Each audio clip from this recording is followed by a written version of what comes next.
All right, welcome. Today, I want you to forget pretty much everything you think you know about charisma. See, this isn't just going to be a talk. Think of this as a training session. We're going to break down charisma not as some magical personality trait, but as a biological skill that you can actually master. Let's get started. Yeah, let's just get this out of the way right now. If you've ever told yourself you just weren't born a charismatic person, then this training is for you. The truth is, real magnetism isn't about being the loudest, funniest, or most extroverted person in the room. It's a skill. And today, we're going to learn the drills. So, here's the game plan for today. First, we're going to completely bust that old myth about charisma. Then, we'll get into the science of your brain's silent introduction. After that, it's all practical drills. We'll train your physical stillness, master psychological space, and finish with a seriously powerful technique I like to call the biological cheat code. All right, let's dive into our first module. If charisma isn't magic, then what is it? Well, it all comes down to the subconscious signals that we're all sending and receiving all the time. I mean, it has way less to do with what you're saying and everything to do with how you make other people's nervous systems feel. And not right there, that's the core of it. See, real charisma isn't about being witty or having the perfect comeback. It's about sending out biological signals that say, I'm safe, I'm calm. When you can transfer that feeling of security to someone else, that is the secret sauce. That's magnetism. Okay, so how does this actually work, like in the real world? Well, it all starts with what I call the silent intro. Long before you ever open your mouth to say hello, your nervous system has already introduced itself. Every single person you meet is subconsciously scanning you, and that first impression is almost entirely nonverbal. You've got to remember, this is deep wiring. It's a survival instinct we all have. When you walk into a room, another person's brain isn't asking, are they smart or are they funny? The first question is way more primitive. Am I safe with this person? It's a quick binary check for anxiety versus security. So think of it like this. You're always broadcasting on one of two channels. The threat channel is all about anxiety, urgency, that feeling of needing someone's approval. That makes other people tense up. But the safety channel, that's calm, secure, and self-regulated. And here's the kicker. The most charismatic, the most magnetic person in any room is just the person who seems the least threatened. All right, time for our first real training module. Let's get practical.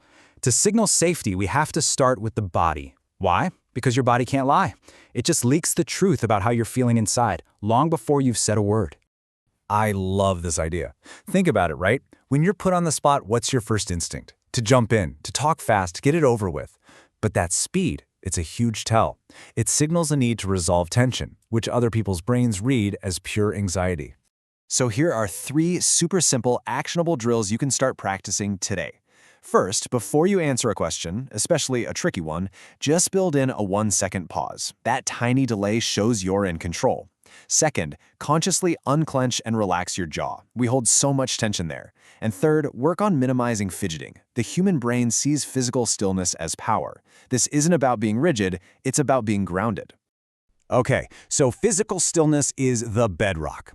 Now let's take that exact same idea of holding back and apply it to the psychological space of the conversation itself. Real confidence doesn't need to fight for attention. It understands that silence, when you use it right, creates its own kind of gravity. All of these things, they're just different ways of trying to grab attention, of competing for space. Interrupting, talking over people, rushing to defend yourself. Even that nervous laughter you do to try and build a connection, it all signals a need for approval. Someone who's truly magnetic, though, they get that they don't have to fight for space. They just let it come to them. It's all about the law of contrast, really. I mean, think about it. In a room where everyone is shouting to be heard, all that noise just kind of blends together, right? It becomes meaningless. But a calm, intentional voice that waits for the right moment, that cuts through everything.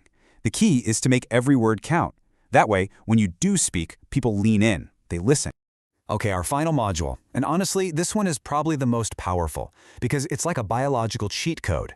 This is a real technique you can use in the moment in any high-stakes social situation to instantly take control of your nervous system and project genuine calm. So, the big question is, how do you actually do that? Like, when you feel that wave of social anxiety coming, how do you flip a switch inside and just calm down? Well, the answer is surprisingly simple, and it all starts with your breath. Okay, so here's the drill. It's so subtle nobody will ever know you're doing it. You just inhale normally through your nose, and then you consciously let your exhale be just a little bit longer than your inhale. That's it. You repeat that a few times, and you're literally changing your body's chemistry in real time. So what's actually happening here? What's the science behind this little trick? Well, when your exhale is longer than your inhale, you are manually turning on your parasympathetic nervous system. Think of it as your body's built-in brake pedal. It's the rest and recover system that tells your body to chill out, lowering stress hormones and bringing you back into balance. And this is why a simple internal trick has such a massive external impact. Our brains are packed with these things called mirror neurons. So when your nervous system starts to calm down, the people around you subconsciously feel it, and their nervous systems literally start to mirror yours. By regulating yourself, you actually regulate the room. You become a walking safe zone. Okay, so let's bring this all together as we wrap up our little training session today. The deepest truth about all of this, about charisma, about magnetism, is that it isn't an external performance. It's not about being the wittiest person or having the best stories. It is 100% an inside-out job. It comes from internal stability. And there's a natural progression here. When you develop that internal anchor, people feel it. That stability makes you trustworthy. That trust earns you respect.